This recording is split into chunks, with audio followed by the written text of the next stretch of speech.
शुरुआत करने से पहले ही डर गया जो राह से, फर्क क्या पड़ता है उसको स्वप्न से या चाह से। घने जंगल हो बीच में या भले ही 100 गांव हो, गर्व हो उस मोड़ को भी जिस पर मेरे पांव हो। अगर सपने मेरे हैं तो मुझको ही उठाना भार है, हूं किनारे पर खड़ा और लक्ष्य भी उस पार है। मैं समंदर की लहरों को मार तो सकता नहीं, मैं समुंदर की लहरों को मार तो सकता नहीं, किंतु फिर भी मानव हूं, हार तो सकता नहीं। आइए नमस्कार दोस्तों, मैं जगदेव स्वागत करता हूं आप सबका आपके अपने YouTube चैनल GS जगदेव में। साथियों, जैसा कि आप सबको ज्ञात है कि आज 14 अप्रैल है और आज के दिन भारत के एक ऐसे महान महापुरुष का जन्म हुआ था जिनके बारे में कहा जाता है कि काफी गरीबी और काफी संघर्षों का सामना करते हुए उन्होंने वकालत की शिक्षा ग्रहण की और कहते हैं कि दुनिया का सबसे बड़ा लिखित संविधान जिन्होंने भारत को दिया। तो आइए ऐसे महान महापुरुष, भारत में समानता और भाईचारा के जनक बाबा साहब भीमराव अंबेडकर के चरणों में हम सादर नमन करते हैं। और आइए, जैसा कि आप सबको ज्ञात है कि मैं आपके बीच मॉडर्न हिस्ट्री का लेक्चर सीरीज लगातार लेकर आ रहा हूं, तो आइए साथियों, उसी के संदर्भ में हम आज बंगाल में द्वैध शासन प्रणाली के संदर्भ में अध्ययन करेंगे। इसके पहले पिछले लेक्चर में मैंने आपको बताया है कि किस तरह से भारत के अंदर ब्रिटिश ईस्ट इंडिया कंपनी का हस्तक्षेप लगातार बढ़ता गया। आपने पिछले लेक्चर में देखा प्लासी की लड़ाई, बक्सर की लड़ाई, और कल मैंने आपको इलाहाबाद की संधि के संदर्भ में बताया था। और चलिए उसी लेक्चर सीरीज को आगे बढ़ाते हुए हम आज के लेक्चर में अध्ययन करेंगे बंगाल में द्वैध शासन प्रणाली की शुरुआत। यहां पर हम देखेंगे कि किस तरह से रॉबर्ट क्लाइव ने सबसे पहले शुजा-उद-दौला और मुगल बादशाह शाह आलम द्वितीय पर कहीं ना कहीं इलाहाबाद की संधि के माध्यम से एक नियंत्रण स्थापित करने का प्रयास किया। सबसे पहले इनको कंट्रोल में किया, इनको पेंशन भोगी बनाया, और उसके बाद हम देखते हैं कि बंगाल में अपने कहते हैं कि बंगाल के आर्थिक दोहन के लिए रॉबर्ट क्लाइव ने द्वैध शासन प्रणाली की शुरुआत की। तो आइए आज हम देखेंगे कि द्वैध शासन प्रणाली है क्या और किस तरह से अंग्रेजों ने इसे बंगाल में ही नहीं बल्कि आप कह लीजिए बंगाल, बिहार और उड़ीसा में इसको लागू किया। तो चलिए सबसे पहले साथियों, अगर आप हमारे चैनल पर नए हैं तो मैं आपसे गुजारिश करना चाहूंगा कि सबसे पहले आप हमारे चैनल को सब्सक्राइब कर लें, क्योंकि लगातार मैं आपके लिए रोजाना मेहनत कर रहा हूं और लगातार आपके परीक्षा के पॉइंट ऑफ व्यू से जितने भी लेक्चर हो सकते हैं, जितने भी वीडियोस हो सकते हैं, मैं लगातार आपके बीच लाने का प्रयास कर रहा हूं। इसलिए मेरे हितों का ध्यान न रखते हुए सही, बल्कि आप अपने हितों का ध्यान रखते हुए हमारे चैनल को सब्सक्राइब कर लें, ठीक है। चलिए बाकी हम बढ़ते हैं अपने टॉपिक की तरफ। थोड़ी सी पृष्ठभूमि में आपको क्लियर कर दूं। बक्सर के युद्ध में कहा जाता है कि भारत की 3 संयुक्त सेनाएं ब्रिटिश ईस्ट इंडिया कंपनी से पराजित हुई। इलाहाबाद की संधि हुई। इलाहाबाद की संधि अवध के नवाब शुजा-उद-दौला और मुगल बादशाह शाह आलम द्वितीय के साथ किया गया। और यहां पर आपने देखा कि कहीं ना कहीं अवध के नवाब शुजा-उद-दौला को रॉबर्ट क्लाइव ने अपने अधीन लाने का कहीं ना कहीं प्रयास किया है। आपने देखा कि अवध के नवाब के साथ यह डील हुआ कि आपके अवध की सुरक्षा हमारी सेनाएं करेंगी, बदले में जो भी सैन्य खर्च होगा आपको उठाना पड़ेगा।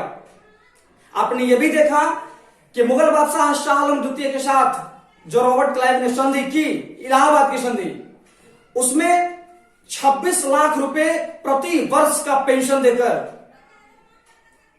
शाह आलम द्वितीय को पेंशन भोगी बनाया गया और कहा जाता है कि शाह आलम द्वितीय से अंग्रेजों ने बंगाल, बिहार और उड़ीसा के दीवाने भी प्राप्त कर लिए। अब आइए सीधा हम चलते हैं द्वैध शासन प्रणाली को देखते हैं। ध्यान दीजिएगा,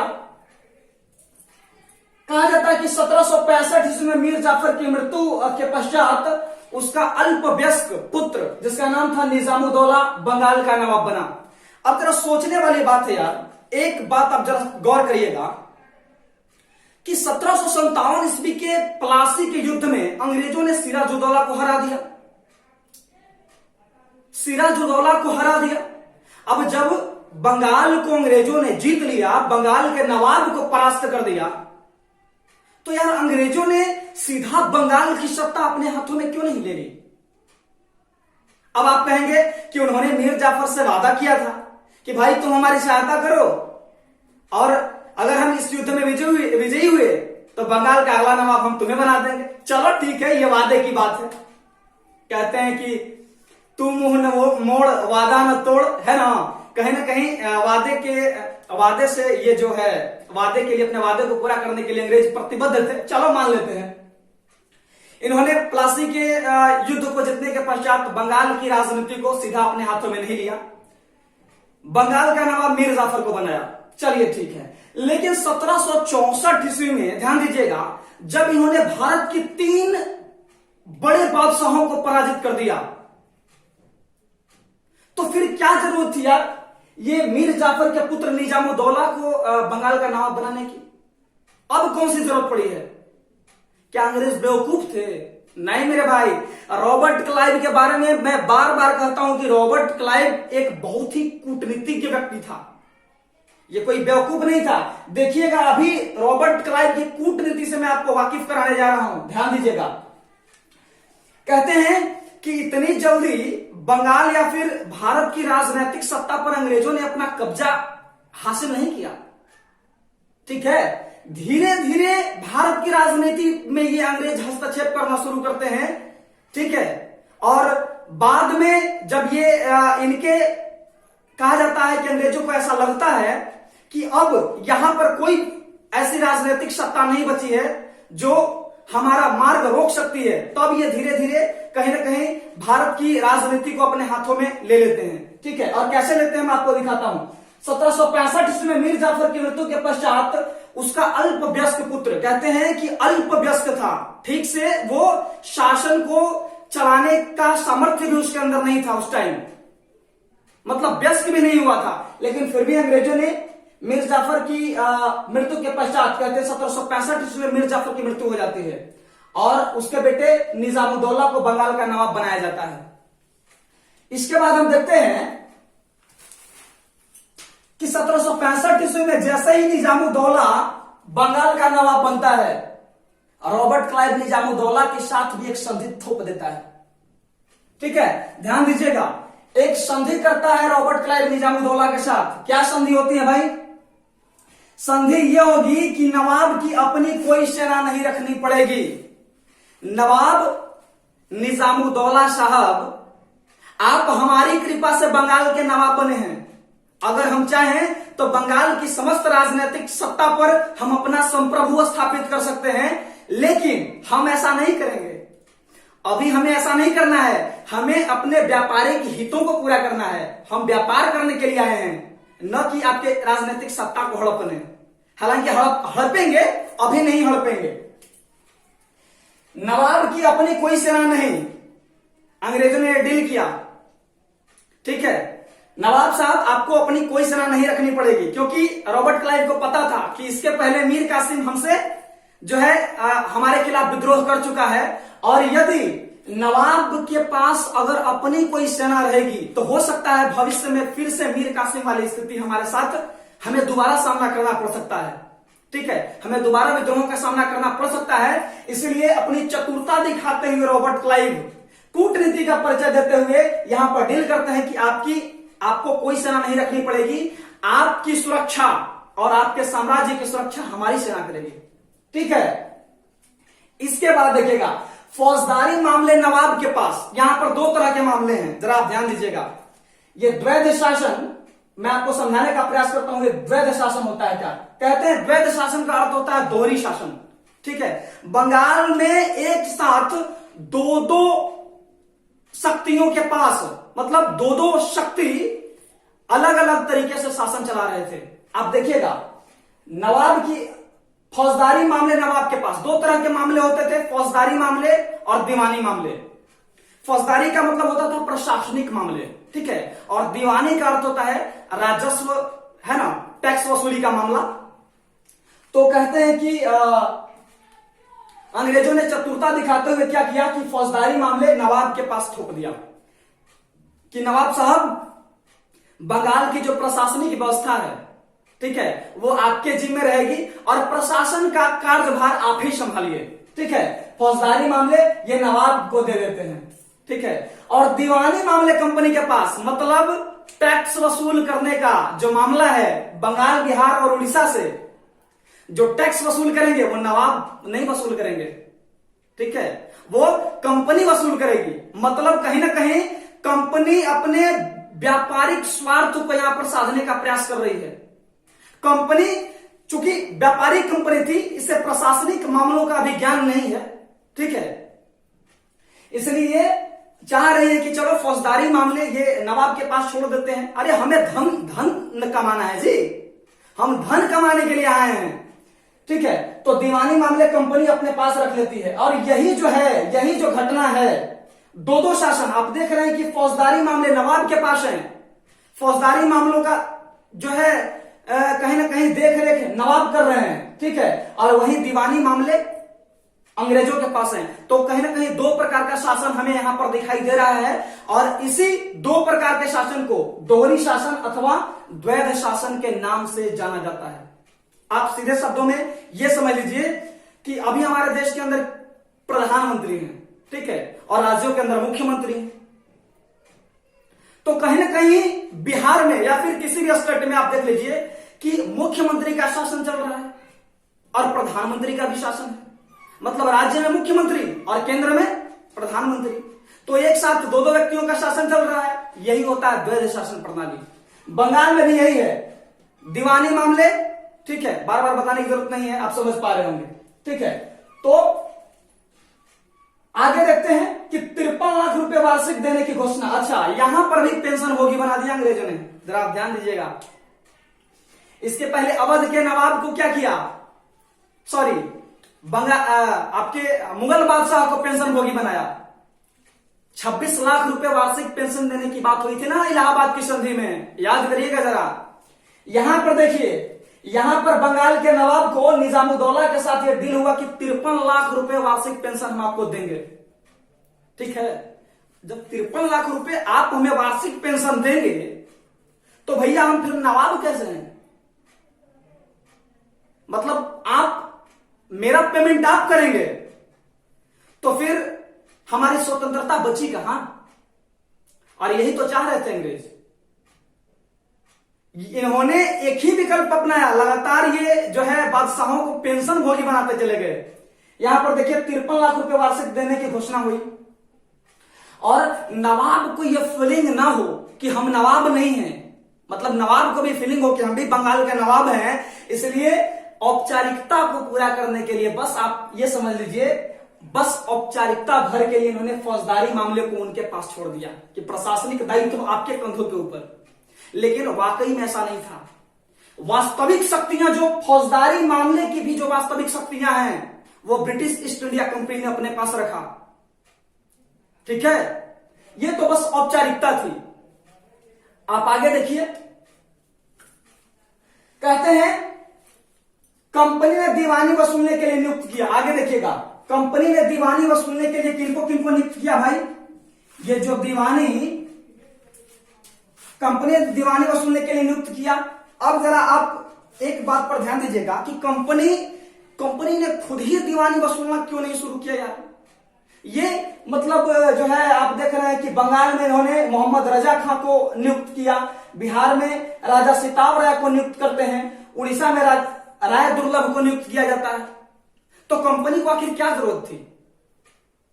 कंपनी कंपनी ने खुद ही दीवानी राजस्व वसूलना क्यों नहीं शुरू किया? यहां पर भी कूटनीति है मेरे भाई, आप देखते चलिए, आपको सारी बातें समझ में आ जाएंगी।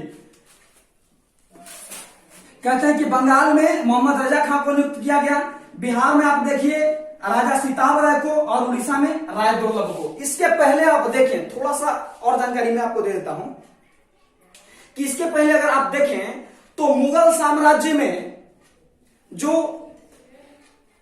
दीवानी मामले होते थे, ठीक है, जो राजस्व संग्रह करने की बात होती थी, तो उसके लिए जो मुगल बादशाह होते थे प्रांतों में, या फिर कहिए सूबों में, प्रांतों को सूबा कहा जाता था, तो सूबों में सूबेदार की नियुक्ति की जाती थी, ठीक है, जो प्रशासनिक मामलों की देखरेख करते थे। ध्यान दीजिएगा, जो सूबेदार होते थे वो प्रशासनिक मामलों की देखरेख करते थे, और एक दीवान की नियुक्ति की जाती थी, वो टैक्स जो राजस्व है उसको उगाही करने का काम करता था और बाद में मुगल बादशाह के पास पहुंचाता था।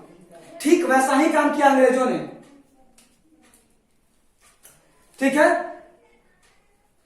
बंगाल में इन्होंने मोहम्मद रजा खां को नियुक्त किया, बिहार में राजा सीताब राय को, और उड़ीसा में राय दुर्लभ को। ये राय दुर्लभ के बारे में आप देखिए, ये वही राय दुर्लभ है, ये वही राय दुर्लभ है जो बंगाल का दीवान हुआ करता था, और ये भी अंग्रेजों से घुल मिल गया था, ठीक है, प्लासी की लड़ाई में, और इसने भी अंग्रेजों का साथ दिया था। इसको अंग्रेजों ने राय दुर्लभ को उड़ीसा की दीवानी प्रदान कर दी। आगे देखिएगा, आगे देखिएगा, द्वैध शासन अपनाने के कारण आखिर क्या जरूरत पड़ी अंग्रेजों को द्वैध शासन अपनाने, अंग्रेजों ने द्वैध शासन को क्यों अपनाया? ध्यान दीजिएगा इस बात को। आखिर कौन सी वैसी जरूरत पड़ गई थी जिससे कि रॉबर्ट क्लाइव को द्वैध शासन अपनाना पड़ा? अब देखिएगा, द्वैध शासन अपनाने के जो कारण थे उसके बारे में मैं आपको बता रहा हूं। कहा जाता है कि शासन के संदर्भ में अनुभव की कमी। अभी तक ईस्ट इंडिया कंपनी व्यापारिक कंपनी थी, इसके पास प्रशासनिक मामलों की ज्ञान नहीं था, इसलिए इसने क्या किया, रॉबर्ट क्लाइव ने कूटनीति का परिचय देते हुए, या फिर कहिए कि अपने दिमाग को इसने बड़ा, यार क्या कहा जाता है, आप समझ पा रहे होंगे, ठीक है ना, बहुत शातिर दिमाग का व्यक्ति था ये। तो शासन के संदर्भ में इसके पास अनुभव की कमी थी, इसलिए इन्होंने सोचा कि चूंकि प्रशासनिक मामलों में इसने हस्तक्षेप ही नहीं किया, बस अगर इसके दिमाग में कुछ चला तो बस एक ही बात इसके दिमाग में चल रहा था कि हमें बंगाल से ज्यादा लाभ कमाना है, ठीक है, भारत को अधिक से अधिक लूटना है, और इसके बाद फिर हम यहां पर क्या करेंगे, हम यहां से चले जाएंगे, ठीक है। अभी जो आप देख रहे हैं राजनीतिक सत्ता को अपने हाथ में लेने की बात, ये अभी इससे अंग्रेज इस मानसिकता से भी दूर है।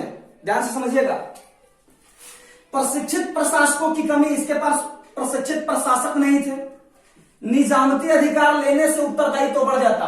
देखिए यहां पर अभी उत्तरदायित्व लेने से बढ़ रहे अंग्रेज, नहीं चाह रहे हैं कि जो निजामती का अधिकार है, जो प्रशासनिक, निजामत का मतलब क्या होता है, निजामत का मतलब होता है वही फौजदारी, ठीक है, प्रशासनिक मामले। ध्यान दीजिएगा, निजामती अधिकार लेने से इसका उत्तरदायित्व बढ़ जाता अंग्रेजों का, इसलिए अभी कतरा रहे हैं। यह दर्शाना कि बंगाल पर उसका अधिकार नहीं है। देखिए अभी यह दर्शाने का प्रयास कर रहे हैं अंग्रेज कि बंगाल पर हमारा अधिकार नहीं है, ठीक है, इसलिए इन्होंने निजामुद्दौला को बंगाल का नवाब बनाया, नहीं तो फिर निजामुद्दौला को बंगाल का नवाब बनाने की क्या जरूरत थी? यह तो इनको अंग्रेजों के दया पर आश्रित था। राजनीतिक सत्ता हाथ में लेने से ब्रिटिश पार्लियामेंट का हस्तक्षेप, हाँ ये भी हो सकता था। अंग्रेजों को लग रहा था कि यदि भारत की राजनीतिक सत्ता अगर हम अपने हाथों में ले लें तो हो सकता है ब्रिटिश पार्लियामेंट का हस्तक्षेप हो जाए, ठीक है। कहीं ना कहीं ब्रिटिश पार्लियामेंट को जब ये बातें पता चलेगी कि जो ईस्ट इंडिया कंपनी है, जिसको 31 दिसंबर 1600 ईस्वी को, थोड़ा सा आप ये भी जान लीजिए कि 31 दिसंबर 1600 ईस्वी को महारानी विक्टोरिया ने 15 वर्षों के लिए पूर्व के देशों के साथ व्यापार करने की अनुमति प्रदान की थी। किसको? ब्रिटिश ईस्ट इंडिया कंपनी को। और ब्रिटिश ईस्ट इंडिया कंपनी व्यापारिक उद्देश्यों को पूरा करने के लिए इंडिया आया था। और अब यहां पर ये देखिए कि धीरे धीरे भारत की राजनीति में भी हस्तक्षेप करने लगा है। तो जब जैसे ही ये बातें ब्रिटिश पार्लियामेंट को पता लगता कि ईस्ट इंडिया कंपनी भारत के राजनीतिक मामलों में हस्तक्षेप कर रही है, तो कहीं ना कहीं उसका भी हस्तक्षेप बढ़ जाता।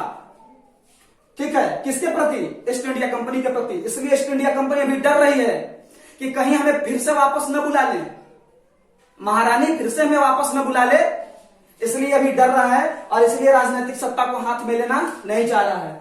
अब आइए, मराठों द्वारा विद्रोह का डर, यह भी विद्रोह का डर सता रहा था कि कहीं मराठे विद्रोह न कर दें। कई बार ऐसा हो सकता है, ठीक है। अभी मराठे जो है एक बहुत ही महत्वपूर्ण शक्ति है भारत के अंदर, बाद में ये भी पराजित हो जाते हैं, लेकिन अभी कहीं ना कहीं इनको डर है, मराठों से डर सता रहा है कि मराठे कहीं विद्रोह न कर दे। और अभी चूंकि अभी देखिए कि लगातार जो है 1757 में प्लासी का युद्ध हुआ है, 1764 में बक्सर का युद्ध हुआ है, इसलिए अभी अंग्रेज युद्ध करना नहीं चाह रहे हैं, चाह रहे हैं कि शांतिपूर्ण तरीके से सारा कुछ सेटल हो जाए। ठीक है, इसलिए यहां पर मराठों का डर भी इनको सता रहा है। देसी राजाओं में आक्रोश एवं विद्रोह की संभावना हो सकता है। अगर ये भारत की राजनीति, बिहार, बंगाल और उड़ीसा की राजनीति आप देख रहे हैं अभी यहां पर, अगर इसकी राजनीति को अपने हाथों में ले लें तो हो सकता है कि भारत में जो भी छिटपुट राजा हैं, राजा रजवाड़े, हो सकता है इनके अंदर यूनिटी की भावना आ जाए।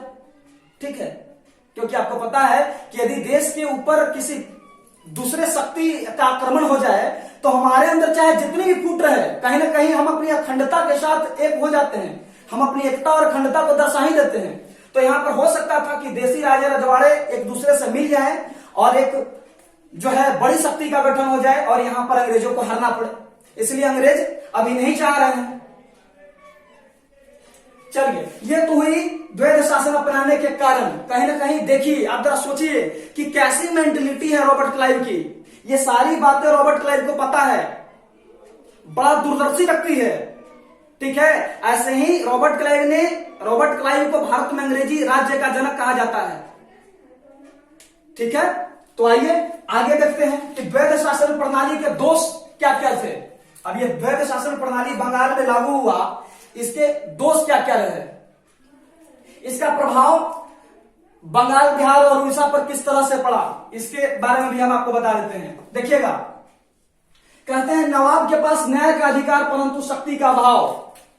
अंग्रेजों ने नवाब के पास न्याय का अधिकार तो छोड़ दिया था, परंतु वास्तविक शक्ति अपने पास रख ली थी। ठीक है, इसलिए कहीं ना कहीं नवाब विफल हो रहे थे न्यायिक मामलों में। ठीक है, आगे देखिए कि कंपनी के पास पर्याप्त शक्ति परंतु उत्तरदायित्व नहीं। यहां पर आप देखिए कि इनके पास न्याय का अधिकार तो है, ठीक है, इनके पास उत्तरदायित्व है परंतु अधिकार नहीं है। यहां पर देखिए नवाब के पास क्या है, उत्तरदायित्व है परंतु अधिकार नहीं है, और कंपनी के पास अधिकार है परंतु ये इसके पास उत्तरदायित्व नहीं है। ठीक है, ये प्रशासनिक मामलों में हस्तक्षेप करना नहीं चाहता। ठीक है, जहां पर इसको लगता है कि गलत हो रहा है वहां पर हस्तक्षेप करता है, बाकी चुपचाप रहता है। उसके बाद देखिए राजस्व वसूली का अधिकार बोली के आधार पर। आप जरा सोच के देखिए कि उस टाइम अंग्रेजों ने क्या किया कि राजस्व वसूली का अधिकार बोली के आधार पर लोगों को देना शुरू किया। जो सबसे ज्यादा बोली लगाएगा उसको राजस्व एकत्रित करने का अधिकार मिलेगा। ठीक है, जो स्थानीय जमींदार होते थे, जो स्थानीय जो है सामंत होते थे, वो अधिक से अधिक बोली लगा करके ये राजस्व वसूली करने का ठेका ले लेते थे। और इससे होता था क्या कि जैसे आपको उदाहरण के तौर पे मैं आपको समझा रहा हूं, जैसे 5 लाख रुपए में आपने 5 लाख रुपए की बोली लगाकर राजस्व वसूली करने का ठेका ले लिया। अब 5 लाख रुपए आपको ब्रिटिश ये जो है ईस्ट इंडिया कंपनी को जमा करना है, तो आप अधिक से अधिक लाभ कमाना चाहेंगे कि नहीं? आप अधिक से अधिक राजस्व उगाही करने का प्रयास करेंगे कि नहीं? तो यहां पर स्थानीय जमींदारों ने किसानों के प्रति कोई उदारता नहीं दिखाई। ठीक है, जबरन कर वसूल किया जाने लगा, क्योंकि स्थानीय जमींदार भी अधिक से अधिक लाभ कमाना चाहते थे। ठीक है, बात ऐसी हो गई, यहां तक आ गई कि भले ही उपज अच्छी खासी हो या नहीं, टैक्स आपको भरना पड़ेगा, क्योंकि मैंने ठेका लिया है भाई, मैंने पैसा लगाया है। चलिए, किसानों से जबरन कर वसूली की जाने लगी। ठीक है, किसानों की स्थिति बिल्कुल दयनीय हो गई। कहा जाता है कि भारतीय कपड़ा उद्योग को हतोत्साहित किया जाने लगा। जो भी कहा जाता है कि उस टाइम बंगाल जो है कपड़ा उद्योग के लिए विश्व भर में प्रसिद्ध था। और कहा जाता है कि भारतीय जो कपड़े होते थे, जो भारतीय रेशमी वस्त्र होते थे, इंग्लैंड में उसकी मांग अधिक थी, यूरोप में उसकी मांग अधिक थी। इसलिए अंग्रेजों ने भारतीय कपड़ा उद्योग को हतोत्साहित करने का प्रयास किया, ठीक है, और जबरदस्ती यहाँ के किसानों को रेशम उगाने के लिए प्रेरित किया, रेशम उगाने के लिए दबाव बनाया। और यहाँ के जो रेशम होते थे उसको इंग्लैंड भेज दिया जाता था, और इंग्लैंड में रेशम उद्योग बड़ी तेजी से फलने फूलने लगे, ठीक है। कहीं ना कहीं यहाँ के कपड़ा उद्योग को हतोत्साहित किया गया, और यहाँ के जो कच्चे माल होते थे इंग्लैंड भेजे जाने लगे, और इंग्लैंड से जो कपड़ा बनकर आता था वो भारत में सेल होने लगा। यानी भारत के जो शिल्प उद्योग थे, जो भारत के लघु उद्योग थे, कपड़ा उद्योग थे, पूरी तरह से चौपट हो गए। किसानों द्वारा कृषि का कार्य बंद कर दिया गया, किसान तंग आ गए राजस्व से, ठीक है। लास्ट में इन्होंने खेती का काम ही बंद कर दिया कि न खेती होगी न टैक्स चुकाएंगे। लेकिन भाई ब्रिटिश मानने वाले कहां थे? कर तो हम लेंगे चाहे तुम उगाओ या ना उगाओ। आप देख लीजिए कि किस तरह से किसानों पर शोषण करना शुरू किया है रॉबर्ट क्लाइव अंग्रेज। 1770 ईस्वी में बंगाल में भयंकर अकाल, ठीक है, 1770 ईस्वी में बंगाल में भयंकर अकाल पड़ा, बहुत भयंकर अकाल, ठीक है। और कहा जाता है कि इस अकाल में बंगाल के 1 करोड़ लोग भूखमरी के शिकार हुए। मतलब जनसंख्या का 1/3 भाग उस टाइम भूखमरी का शिकार हो गया। कई इतिहासकारों ने तो यहां तक कहा है कि बंगाल में इस कदर अकाल पड़ा था कि बंगाल के लोग उस टाइम इंसानों का मांस भी खाना शुरू कर दिए थे, ठीक है। तो इस तरह से बंगाल में भयंकर अकाल पड़ा 1770 ईस्वी में। उसके बाद आप देखिए कि ब्रिटिश व्यापारी द्वारा धन कमाकर इंग्लैंड जाना और वहां के सामंतों को चुनौती देना। अब देखिए कि यहां पर जो ब्रिटिश व्यापारी हैं, जो इनको परमिट मिला था व्यापार करने के लिए, जो अभी तक ये ईस्ट इंडिया कंपनी से व्यापार कर रहे थे, ईस्ट इंडिया कंपनी के साथ व्यापार तो कर ही रहे थे, साथ ही साथ आप देखिए कि यहां पर कंडीशन इतना खराब हुआ कि ये निजी जो है व्यापार को भी ये अपनाने लगे, ठीक है, निजी तौर पर भी व्यापार करने लगे, और इन्होंने परमिटों का अंधाधुंध दोहन किया, ठीक है। और कहा जाता है कि बंगाल के व्यापार से ये इतना ज्यादा लाभ इन्होंने कमाया, इतने रुपए कमाए कि जब ये रुपए कमाकर, ये जब धन कमाकर इंग्लैंड गए तो वहां के जो सामंती लोग थे, ठीक है, वहां के जो अमीर लोग थे, इन्होंने वहां के सामंतों को चुनौती देना शुरू किया, ठीक है। इसलिए कहीं ना कहीं आप देखेंगे कि वहां के सामंतों में जब ये चुनौती देना शुरू करते हैं ब्रिटिश व्यापारी, तो कहीं ना कहीं ये बात सामंतों के माध्यम से ब्रिटिश पार्लियामेंट में पहुंचती है, और वहीं से आप देखिए कि ईस्ट इंडिया कंपनी को रेगुलेट करने के लिए जब ये ब्रिटिश पार्लियामेंट में ये बात पहुंचती है कि जो एक व्यापारिक कंपनी है हमारी ईस्ट इंडिया कंपनी, ये राजनीतिक मामलों में भी हस्तक्षेप कर रही है, और ये गलत तरीके से, ठीक है ना, वहां पर धन की उगाही कर रही है, ठीक है। इसलिए इसको रेगुलेट करने के लिए, इसको नियंत्रित करने के लिए आप देखेंगे कि 1773 ईस्वी के अंदर रेगुलेटिंग एक्ट आएगा, ठीक है। और कहीं ना कहीं इसका प्रभाव आपको रेगुलेटिंग एक्ट में देखने के लिए मिलेगा, ठीक है। उसके बाद 1773 ईस्वी से जो है रेगुलेटिंग एक्ट 1773 ईस्वी में आया, और कहा जाता है कि 1772 ईस्वी में जब वारेन हेस्टिंग्स बंगाल के प्रथम गवर्नर जनरल बनते हैं तो बंगाल में द्वैध शासन का अंत किया जाता है, ठीक है। तो ये छोटी सी कहानी रही आज बंगाल में द्वैध शासन को। मुझे लगता है कि मैंने अच्छे तरीके से समझाने का प्रयास किया। और बाकी साथियों, हमारे ये वीडियोज आपको कैसे लगे आप जो है कमेंट बॉक्स में हमें जरूर कमेंट करके बताएंगे। बाकी अगर